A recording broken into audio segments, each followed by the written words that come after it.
Assalamualaikum warahmatullahi wabarakatuh. Kepada Bapak dosen Nopriyadi Saputra, kami dari kelompok 9 akan menjelaskan mengenai managing inventory yang beranggotakan Desi Ratnasari, Hana Utami Zahra, Salsabila Rahmah, dan Gaby Uliana. Nah, selanjutnya saya akan menjelaskan beberapa hal mengenai inventory. Yang pertama, inventory merupakan salah satu aspek terpenting dari setiap model bisnis.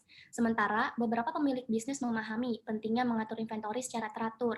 Perlu kita ketahui bahwa inventory dalam sebuah perusahaan merupakan salah satu aset paling mahal dan berharga, dan mewakili sekitar 50% dari total modal yang diinvestasikan oleh perusahaan.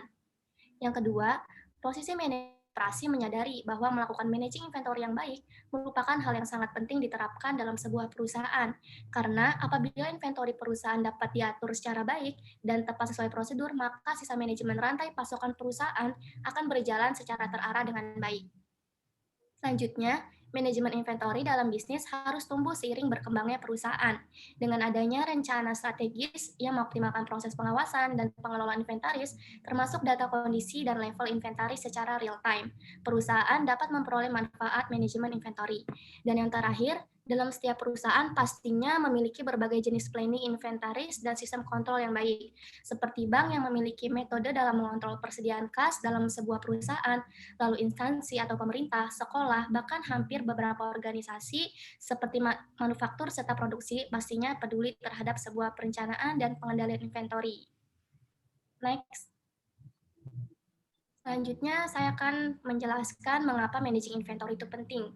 Yang pertama, arus kas. Maksudnya, pengendalian dan perencanaan inventaris memungkinkan usaha kecil untuk mengelola peluang arus kas. UKM tidak selalu dapat membeli inventaris dalam jumlah besar karena keterbatasan modal. Dengan memiliki kontrol yang lebih baik atas inventaris, maka dapat mengetahui dengan tepat beberapa banyak inventaris yang mereka perlukan dan kapan membutuhkannya. Yang kedua adalah intelijen bisnis. Kontrol inventaris dan solusi perencanaan memungkinkan bisnis kecil mendapatkan wawasan tentang produk yang laris. Hal ini kemungkinan mereka untuk menyesuaikan lini produk mereka dan membuat keputusan bisnis yang cepat dan cerdas. Selanjutnya ada memaksimalkan keuntungan. Dengan mampu membuat keputusan bisnis yang lebih baik, hasil yang tak terhindarkan untuk bisnis kecil adalah peningkatan keuntungan.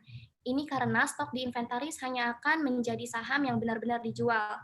Stok lain yang tidak menarik perhatian pelanggan dapat dianggap usang dan dapat ditinggalkan. Selanjutnya, membatasi kesalahan penanganan karyawan.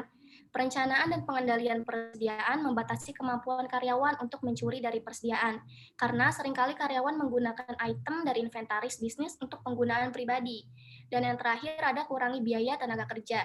Maksudnya, perencanaan inventaris dan teknik kontrol yang lebih baik memungkinkan bisnis kecil mengurangi biaya tenaga kerja yang terkait dengan inventaris. Ini termasuk waktu yang dihabiskan untuk menghitung stok dan pengangkutan stok. Next. Selanjutnya saya akan menjelaskan fungsi inventory. Yang pertama, seperti dalam persediaan perusahaan retail, yaitu inventory berfungsi sebagai penyediaan pemilihan barang dalam mengantisipasi berbagai permintaan pelanggan, serta inventory berfungsi sebagai sarana dalam memisahkan organisasi atau perusahaan dari fluktuasi berbagai permintaan. Ini memisahkan berbagai bagian dari proses produksi. Misalnya, persediaan perusahaan berfluktuasi. Yang kedua, inventory juga berfungsi sebagai bentuk dalam memanfaatkan dari diskon quantity. Perlu kita ketahui bahwa perusahaan dapat mengurangi biaya barang dan juga pengirimannya apabila melakukan pembelian dalam jumlah yang besar. Dan yang terakhir, inventory berfungsi untuk melindungi value atau nilai terhadap inflasi serta perubahan harga yang terjadi. Next. Selanjutnya ada beberapa jenis inventory. Yang pertama, persediaan bahan baku, persediaan dalam proses, persediaan pemeliharaan atau perbaikan atau operasi, dan persediaan jadi atau persediaan barang. Next. Next. Selanjutnya saya akan menjelaskan managing inventory. Dalam sebuah perusahaan, posisi manajer operasi menyadari bahwa melakukan managing inventory yang baik merupakan hal yang sangat penting diterapkan dalam sebuah perusahaan. Karena ketika inventory perusahaan diatur dengan baik dan benar, maka sisa manajemen rantai pasokan perusahaan akan berjalan dengan baik. Selain itu, manajer operasi juga menerapkan sistem untuk mengelola inventory. Selanjutnya, saya akan menjelaskan analisis ABC. Seperti namanya, Teknik kategorisasi inventory ini dikelompokkan dalam 3 kelompok, yaitu A, B, dan C. A adalah yang paling penting bagi sebuah organisasi. Materi ini akan menerima fokus penuh karena tingkat penggunaannya yang tinggi atau harga yang tinggi, bahkan keduanya. Dan B memiliki volume dolar yang lebih rendah dan dengan demikian yang kurang penting daripada A. Dan yang C adalah anak tangga paling rendah. Dari 3 grup akan memiliki jumlah item C tertinggi tapi tidak memperhitungkan porsi terendah untuk nilai inventory. Next. Selanjutnya, prinsip Pareto menyatakan bahwa 80% dari biaya inventory perusahaan hanya berasal dari 20% dari inventory perusahaan. Ini dikenal sebagai aturan 80/20 dan membentuk analisis ABC. Lean DNA merekomendasikan perincian berikut sebagai cara optimal untuk menentukan 3 kategori. Yang pertama A, 80% dari nilai inventaris tahunan item kemungkinan hanya terdiri dari 20% item. B, 15% dari nilai inventaris tahunan item kemungkinan terdiri dari 30% item. Dan C, 5% dari nilai inventaris tahunan item kemungkinan terdiri dari 50% item. Next. Selanjutnya, saya akan menjelaskan rekam akurasi. Akurasi pencatatan merupakan prasyarat untuk manajemen inventory, penjadwalan produksi, dan akhirnya penjualan. Akurasi dapat dipertahankan baik oleh sistem periodik maupun abadi. Sistem periodik memerlukan pemeriksaan inventaris secara berkala untuk menentukan kuantitas yang ada. Namun, sisi negatifnya adalah kurangnya kontrol antara peninjauan dan perlunya membawa inventaris tambahan untuk melindungi dari kekurangan. Yang kedua ada perhitungan siklus. Perlu kita ketahui bahwa penyebab ketidakakuratan tersebut kemudian akan dilacak dan akan diambil tindakan perbaikan yang tepat untuk memastikan integritas sistem inventaris. Item A mungkin akan lebih sering dihitung seperti setiap sebulan sekali, item B akan lebih jarang dihitung, dan item C kemungkinan akan hitung lebih lama seperti 6 bulan sekali. Next. Next.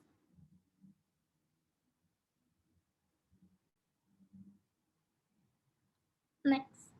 Selanjutnya ada kontrol inventaris layanan.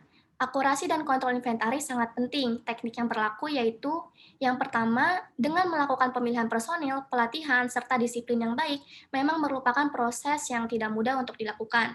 Namun, kenyataan ini sangat diperlukan dalam proses operasi layanan, yang mana para karyawan memiliki akses pada barang dagangan yang secara langsung akan dikonsumsi.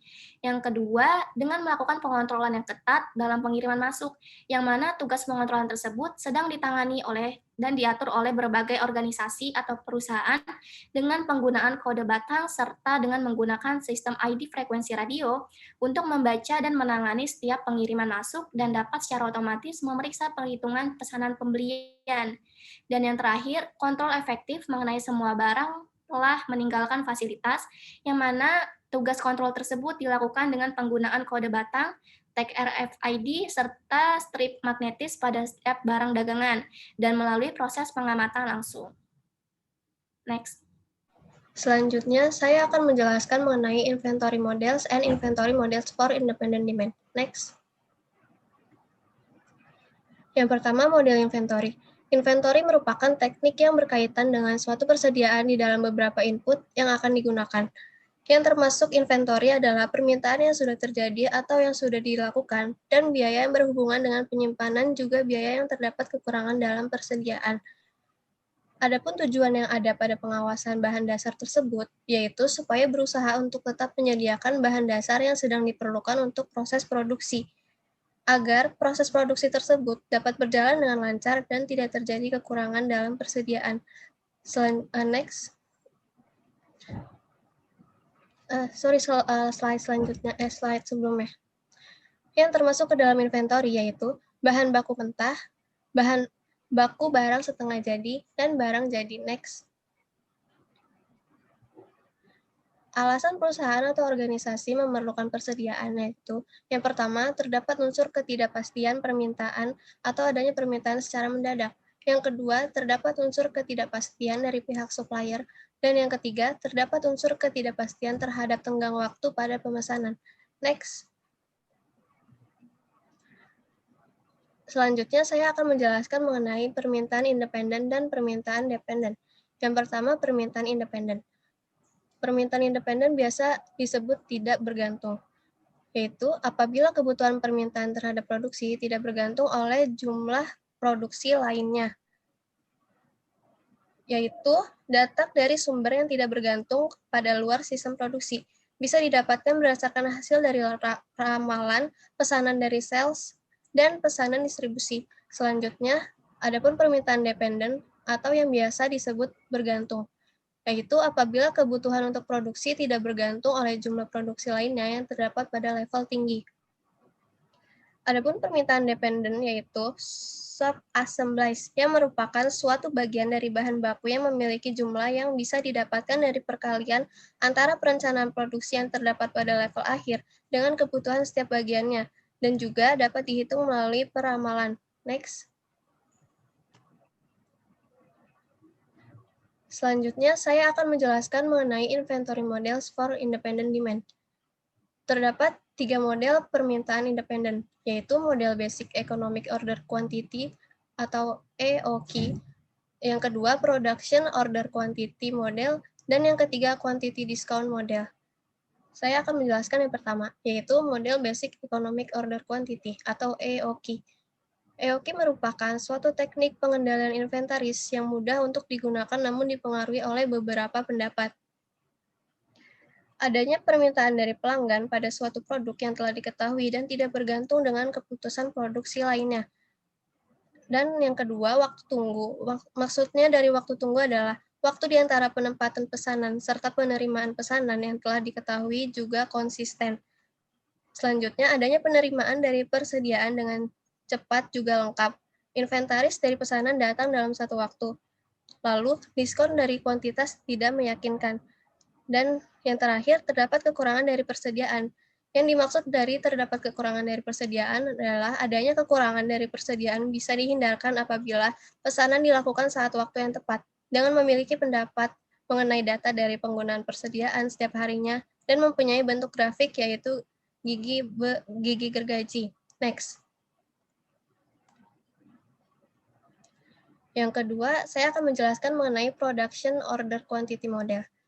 Adapun tujuan adanya persediaan dari hasil produksi pada perusahaan yaitu untuk memenuhi kekurangan produksi pada saat permintaannya meningkat. Dengan adanya kekurangan dalam produksi perusahaan, maka akan menyebabkan permintaan pelanggan tidak dapat terpenuhi dan kemungkinan terburuknya adalah pelanggan akan berpindah ke perusahaan lainnya. Production Order Quantity Model biasa digunakan untuk menentukan ukuran produksi yang maksimal agar bisa mengurangi dari biaya total persediaan untuk produk yang akan diproduksi oleh perusahaan. Tujuan dari Production Order Quantity Model yaitu untuk menentukan perkiraan dari jumlah bahan baku yang akan diproduksi perusahaan. Oleh sebab itu, maka dapat mengurangi dari biaya persediaan yang terdapat biaya setup produksi dan biaya penyimpanan. Selanjutnya, saya akan menjelaskan rumus-rumus Production Order Quantity Model. Yang pertama, EPQ sama dengan akar 2DK per H buka kurung 1 dikurang D per P. Itu merupakan rumus utama dari Production Order Quantity Model. Dan yang kedua, T sama dengan EPQ per P itu merupakan rumus waktu antara setup ke setup selama masa siklus produksi. Dan selanjutnya, Imax sama dengan buka kurung P dikurang D tutup kurung T P itu merupakan rumus tingkat persediaan maksimum dan pada tahap produksi berhenti. Dan yang terakhir, TIC sama dengan akar 2H buka kurung 1 dikurang D per P tutup kurung DK itu merupakan rumus biaya minimum total penyimpanan per satuan periode. Next. Selanjutnya saya akan menjelaskan fungsi yang ketiga yaitu quantity discount model. Diskon kuantitas adalah potongan dari harga untuk barang yang pada saat beli dalam jumlah besar. Adapun tujuan quantity discount model adalah untuk meminimalkan biaya total. Ketika ingin memasuki biaya produksi, terdapat persamaan total biaya persediaan tahunan yang dapat dihitung sebagai berikut. Next.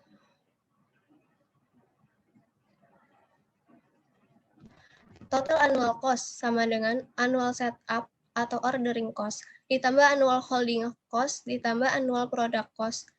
TC sama dengan D per Q S ditambah Q/2 IP ditambah PD. Adapun masing-masing dari bagian tersebut yaitu Q, D, S, P, I, yang masing-masing adalah Q sama dengan 5 kuantitas dipesan. D adalah 5 permintaan tahunan dalam satuan. S adalah 5 setup biaya pemesanan per satuan pesanannya. P adalah 5 harga per unit produksinya. I adalah 5 biaya penyimpanan per unit dan per tahun yang akan dinyatakan sebagai persen dari harga P. Next.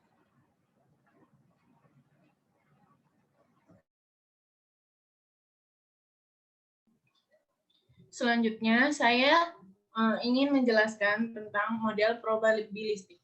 Model probabilistik adalah sebuah penyesuaian di dalam dunia nyata karena permintaan dan waktu untuk menunggu tidak selalu diketahui secara konstan atau secara langsung. Perhatian penting dari manajemen adalah mempertahankan tingkat layanan yang memadai di dalam perusahaan tersebut dengan permintaan yang tidak pasti. Tingkat layanan adalah pelengkap dari kemungkinan kehabisan stok. Misalnya, ketika probabilitas telah kehabisan stok di angka 0,05, maka tingkat layanannya adalah 0,95. Permintaan tidak pasti akan meningkat memungkinkan kehabisan stok. Salah satu metode untuk meminimalisir kehabisan stok di gudang adalah dengan cara menahan unit ekstra dalam persediaan ketika melakukan produksi suatu barang atau jasa.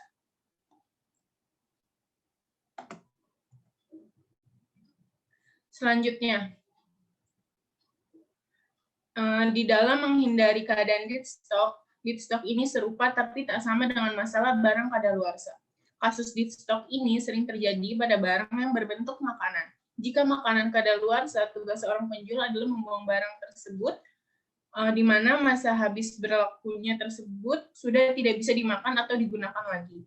Namun, di stok membuat barang jualan tidak bisa dijual karena sudah lewat atau tertinggal zaman, atau barang tersebut sudah tidak lagi mengalami tren yang ada di masyarakat.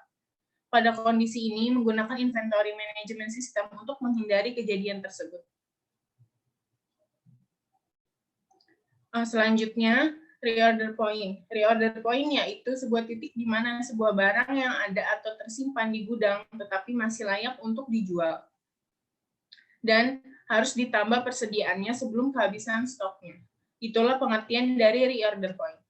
Banyak pebisnis retail yang baru menjalankan bisnisnya atau bisa disebut dengan pebisnis pemula yang hanya mengandalkan insting mereka untuk menambah persediaan, dan dampak yang terjadi adalah pembengkakan produksi tetapi penjualan yang kurang sehingga terjadi pembengkakan stok. Di saat para penjual melihat permintaan meningkat, mereka akan cepat mengambil tindakan untuk menambah jumlah barang yang sudah tidak tersedia di dalam gudang. Sebaliknya, saat permintaan terhadap konsumen sedang sepi atau kosong, mereka tidak melakukan reorder karena melihat persediaan masih banyak di gudang.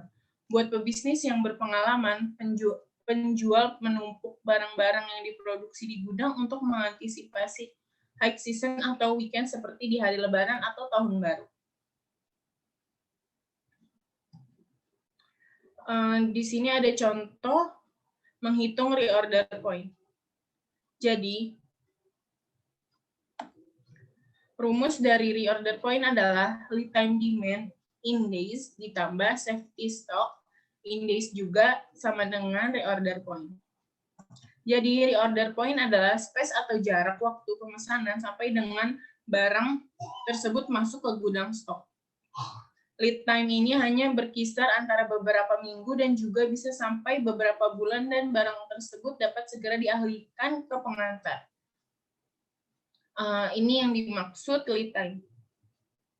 Waktu lamanya lead time tergantung dari tingkat dalam kesulitan barang yang dipesan oleh supplier, jumlah hingga jarak tempuh pengiriman barang tersebut. Jika jarak yang ditempuh jauh, maka akan memakan waktu yang lebih lama, dan jika ada seorang supplier dari luar negeri dan barang yang dipesan jumlahnya banyak dalam ribuan, maka seorang konsumen jangan mengharapkan pesanannya akan datang besok. Lusa tahu baru dipesan hari ini. Untuk memahami apa itu reorder point, di bawah ini ada contoh atau gambaran dari reorder point tersebut. Jadi ada seorang penjual tas kain sutra yang bernama Bu Ina. Dia mengimpor tas kain sutranya itu dari Korea. dan Pak Ahmad yang seorang supplier yang tidak pernah mengalami masalah mengenai stok barang dan siap mengirimkan barang di waktu kapan saja. Dan Bu Ina seorang penjualnya. Untuk pengambilan dan pengemasan barang membutuhkan waktu 4 hari. Selanjutnya, pesanan yang dimasukkan ke dalam truk dan menempuh perjalanan selama 7 hari ke pelabuhan. Dari pelabuhan, pesanan Bu Ina melewati samudera dari Korea ke Indonesia selama 30 hari atau sebulan. Ketika sampai di pelabuhan, barang Bu Ina harus diperiksa terlebih dahulu di bagian bea cukai karena barang yang diterima dari luar negeri harus melewati proses pengecekan di bea cukai yang membutuhkan waktu 7 hari. Baru kemudian dikirimkan ke toko Bu Ina melewati perjalanan mobil atau perjalanan darat selama 5 hari. Selanjutnya, ada perhitungan lead time-nya. Perhitungan lead time-nya kan diketahui perhitungan lead time-nya itu 4 ditambah 7 ditambah 30 ditambah 7 dan ditambah 5 hari sama dengan 53 hari. Pada data ini menyebutkan bahwa Bu Ina harus memiliki persediaan stok tas kain sutra untuk dijual sampai pengiriman barang selanjutnya tiba. Jadi diketahui lead time-nya adalah 53 hari. Rata-rata penjualan per harinya 10 tas kain sutra dan dicari lead time demand-nya. Cara menghitung lead time demand adalah lead time dikali rata-rata penjualan per hari. 53 dikali 10 sama dengan 530. Bu Ina menyediakan 530 tas kain sutranya untuk mengantisipasi pesanan dari pelanggan sampai barang yang dikirim. Lalu Bu Ina tetap bisa melayani pelanggan dengan kondisi apapun yang terjadi. Dari perhitungan tersebut bisa didapatkan nilai reorder point dengan menjumlahkan lead time demand dan safety stock. Di dalam manajemen inventory, tugas safety stock untuk mengantisipasi kemungkinan terburuk yang terjadi dan berpotensi mengganggu dalam proses persediaan barang yang dijual. Kita contohkan ada seorang selebriti yang tiba-tiba menggunakan tas kain sutra yang dijual oleh Bu Ina dan membuat Bu Ina mengalami lonjakan pemesanan. Atau ada musibah kapal yang digunakan untuk mengantar barang dari Samudra Pasifik mengalami kehabisan bahan bakar dan membuat pengiriman barang untuk di gudang menjadi terganggu keberadaannya. Terus rumus dari safety stock adalah penjualan harian tertinggi dikali lead time terlama. Terus rata-rata penjualan harian dikali rata-rata lead time. Kedua hasil tersebut dikurangi. Melanjutkan contoh bisnis dari barang tas kain sutra Bu Ina sebelumnya, dari data sebelumnya diketahui bahwa Bu Ina berhasil menjual produknya kurang lebih 10 hari dalam penjualannya. Namun di hari Sabtu Minggu, angka penjualannya naik sampai 50 per hari. Untuk lead time, pengiriman tas kain sutra biasanya dari Korea memakan waktu 40 hari. Karena terjadi hal yang tidak diduga mengakibatkan truk mengantar barang pesanan Bu Ina ke pelabuhan mengalami kecelakaan. Dan pengiriman pun mengalami keterlambatan 60 hari. Untuk penghitungan safety stoknya diketahui penjualan hariannya itu 50, lead time terlamanya 60, rata-rata penjualan hariannya 40, rata-rata lead time-nya 10. Yang dicari adalah safety stock. Jadi 50 dikali 60 dikurang 40 dikali 10. 3.000 dikurang 400 sama dengan 2.600. Ini artinya Bu Ina harus menyiapkan 2.600 kain sutra dengan safety stock untuk menghindari hal yang tidak diinginkan terjadi. Lalu Bu Ina tetap bisa melayani pelanggan dengan kondisi apapun yang terjadi. Dari perhitungan tersebut bisa didapatkan nilai reorder point dengan menjumlahkan lead time demand dan safety stock. Selanjutnya reorder point. Cara mencari reorder point adalah lead time ditambah safety stock. 530 ditambah 2.600 sama dengan 3.130. Bu Ina mulai membuat pesanan kepada supplier jika sisa tas kain sutra yang berada di dalam gudang berjumlah 3.130 buah. Jadi kesimpulan dalam kasus di atas,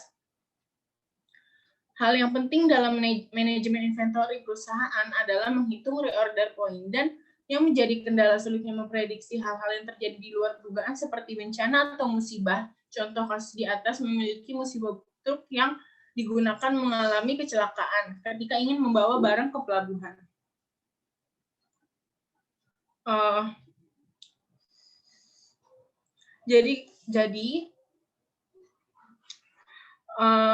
Dan yang menjadi kendala sulitnya memprediksi hal-hal yang terjadi di luar dugaan seperti bencana atau musibah. Contoh kasus di atas memiliki musibah truk yang digunakan Bu Ina untuk mengorder pesanannya. Contoh pada kasus ini bisa diatasi dengan menggunakan sistem manajemen inventory yang dilakukan oleh penjual untuk melakukan stok barangnya. Apabila terjadi perubahan data safety stock atau lead time demand dikarenakan mengalami naiknya jumlah pesanan yang dipesan konsumen, maka di dalam sistem manajemen inventory bisa melakukan penjumlahan secara otomatis dari waktu ke waktu. Demikian, Bu Ina tidak perlu memiliki rasa khawatir lagi atas kejadian di mana Bu Ina kekurangan stok dan kehilangan pelanggannya, seperti yang telah dicatat sebelumnya. Inventaris semacam itu disebut dengan persediaan pengaman. Stok pengaman melibatkan penambahan sejumlah unit sebagai penyangga ke titik pemesanan ulang. Oke, baik. Selanjutnya adalah single period model and fixed period system. Next. Dalam sistem period tetap, dalam waktu-waktu tertentu saja inventory dihitung. Contohnya setiap bulan atau setiap minggu.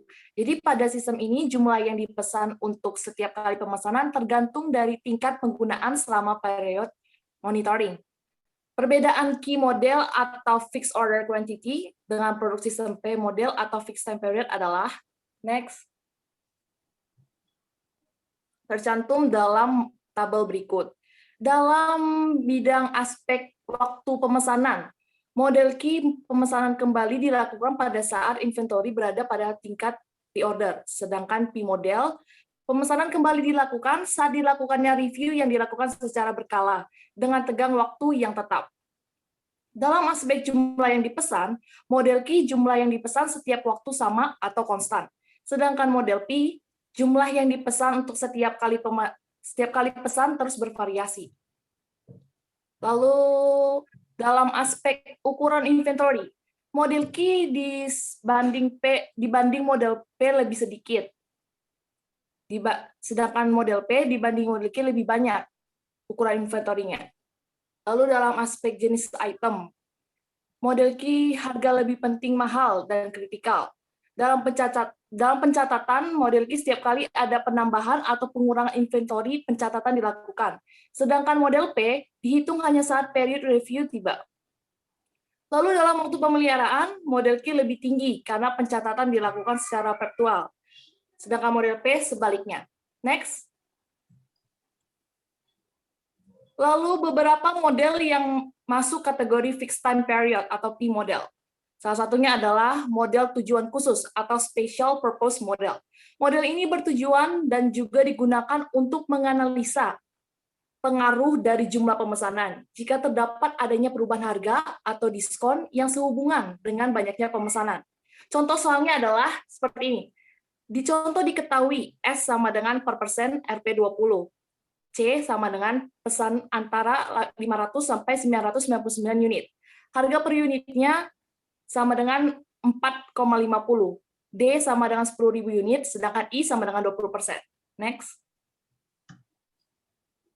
Lalu pembahasannya seperti apa sih? Dengan menggunakan rumus yang dipakai adalah sebagai berikut, bisa dilihat pada gambar. Dari rumus dan perhitungan tersebut, masing-masing kategori dicari adalah EOQ. Dapat ditentukannya pemesanan jumlah yang feasible juga yang tidak. Selanjutnya dari yang feasible dipilih TIC yang terkecil. Dan hasilnya adalah PRP 4,5, maka IQ-nya 666. CRP 5,633, maka IQ-nya yang merupakan solusi optimal dengan feasible TIC RP 39590. Next.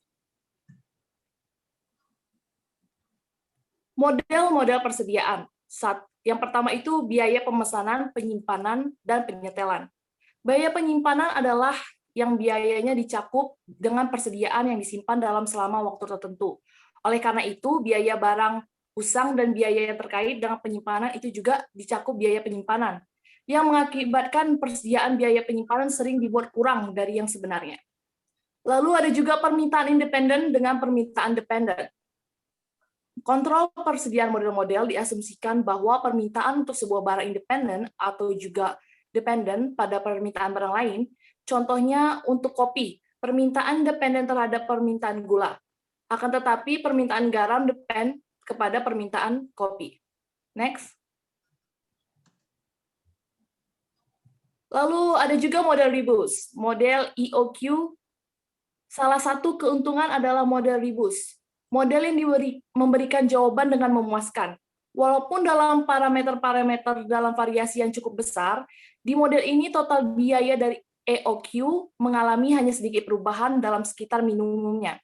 Nilai variasi di biaya penyetelan, permintaan biaya penyimpanan, dan bahkan bisa EOQ membuat selisih yang relatif kecil dalam biaya total. Next. Oke. Berikutnya adalah contoh model rebus. Manajemen perusahaan pihak X menaksir permintaan tahunan yang totalnya 50% lebih rendah.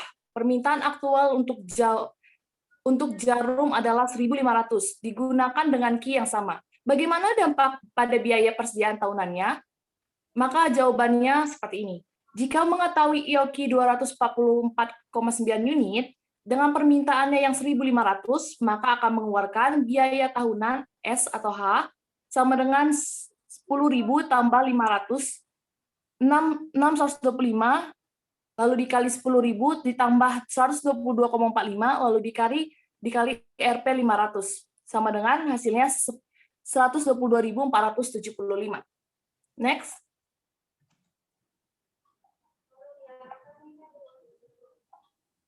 Biaya penyetelan sama dengan D per Q S, biaya penyimpanan setengah HQ dalam kurung 1 kurang 2 per Pi.